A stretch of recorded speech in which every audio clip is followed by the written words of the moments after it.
Ethan changed his life not through luck, but through focus, and so can you. Remember, your mind is your greatest tool.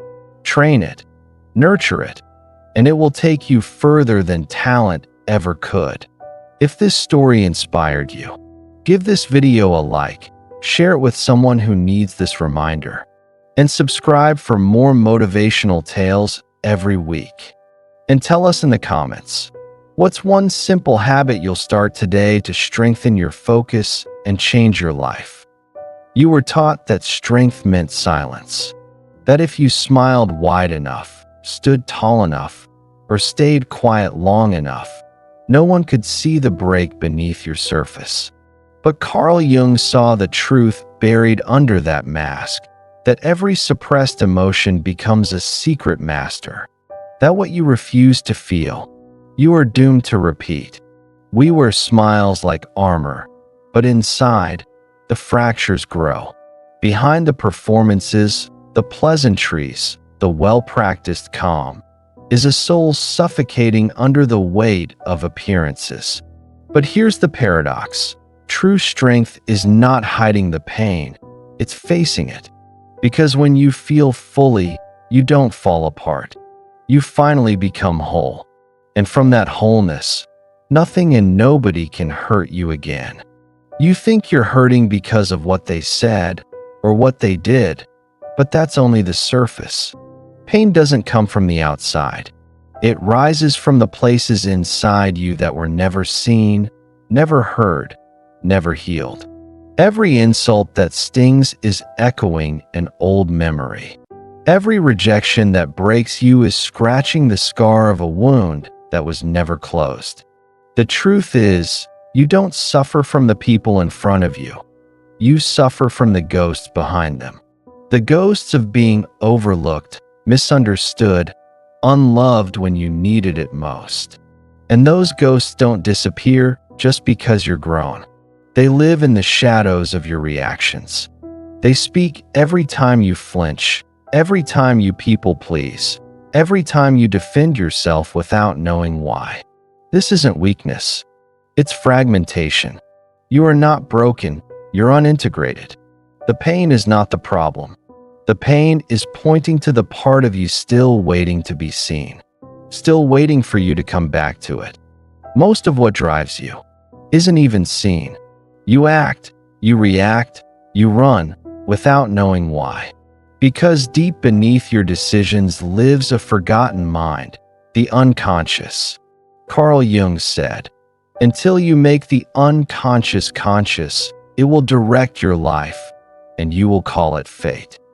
Every relationship you chase, every pattern you repeat, every time you say, "This always happens to me," it's not life doing something to you. It's your shadow pulling the strings. The part of you you've never dared to meet. The unspoken grief, the hidden rage, the parts you were told to silence to survive. But here's the truth. What stays buried doesn't stay quiet. It shows up in your triggers, your addictions, your self-sabotage. You think it's about the job, the partner, the circumstance, but it's not. It's about what your unconscious is trying to resolve. And until you're brave enough to face it, it will keep choosing for you. Quietly, relentlessly, invisibly. You've been taught to run from pain, numb it, fix it, bury it under distractions and defense. But Jung understood something radical.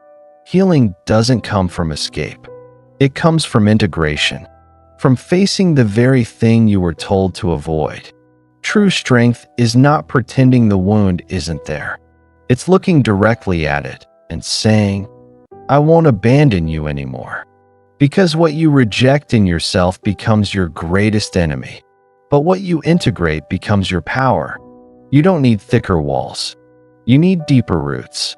When the child inside you stops screaming for attention, you stop reacting to every threat.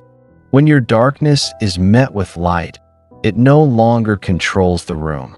You don't have to defend yourself to anyone. When you know your pain, when you sit with it, hold it, understand it, Nothing anyone says can touch you. You become whole. And from wholeness, you become untouchable. We treat pain like a punishment, like it's a problem to be solved, erased, or buried.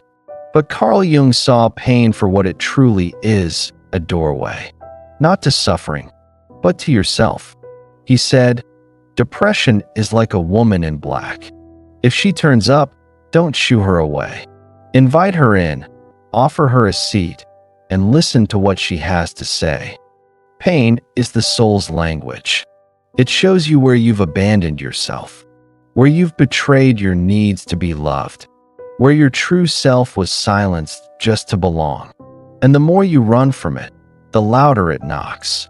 But when you sit with it, really sit with it, something shifts. You stop fighting. You stop blaming.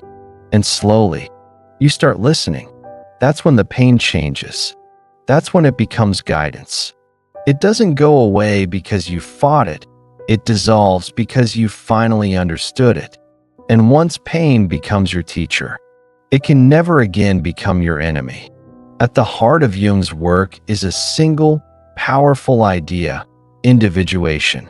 The lifelong journey of becoming whole, not perfect, not polished, but real. This is the turning point. The moment you stop asking the world to complete you and begin returning to yourself. You no longer shapeshift to be liked. You no longer chase people to be seen. You no longer defend your worth, because you've already faced your worst fears and survived them. The people who once triggered you, they dissolve. The voices that once controlled you, they quiet. Because you're no longer reacting from a wound. You're responding from clarity.